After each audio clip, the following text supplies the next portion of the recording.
वाघाची आई बनायला काळेच वाघिणीचेच लागते, म्हणून तर जिजामाता तुमच्या चरणापुढे मान माझी सदैव झुकते.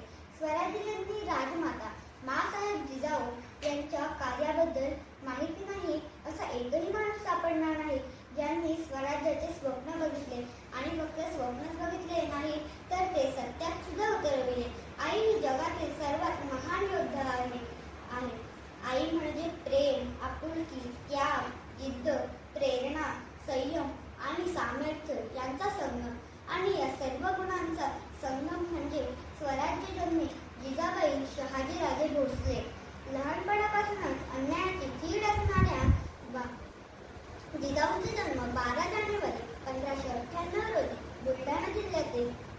बुलढाणा जिल्ह्यातील सिंदखेड राजा येथे लखुजीराव जाधव व म्हाळसाबाई यांच्या पोटी झाला.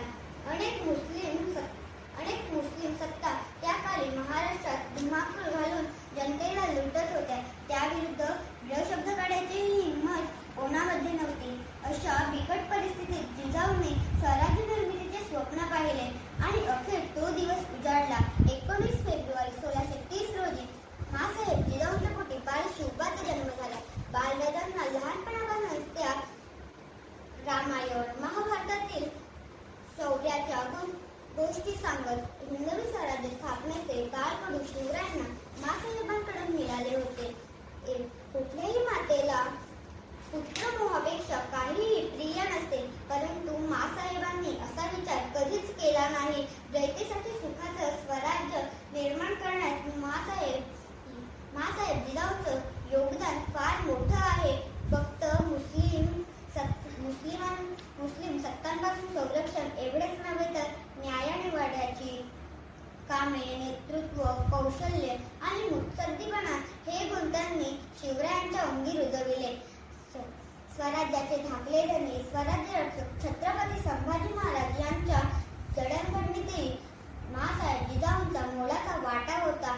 समाजहिताचा विचार प्रथम करणाऱ्या माँसाहेबांची आज प्रत्येक घरी गरज आहे. आपण म्हणतो राजे पुन्हा जन्माला या, परंतु त्यासाठी काळजावर दगड ठेवून शिवबा घडवणाऱ्या माँसाहेबांना आधी घडवले लागतील. शेवटी मी एवढेच म्हणेन, थोर तुमचे कार्य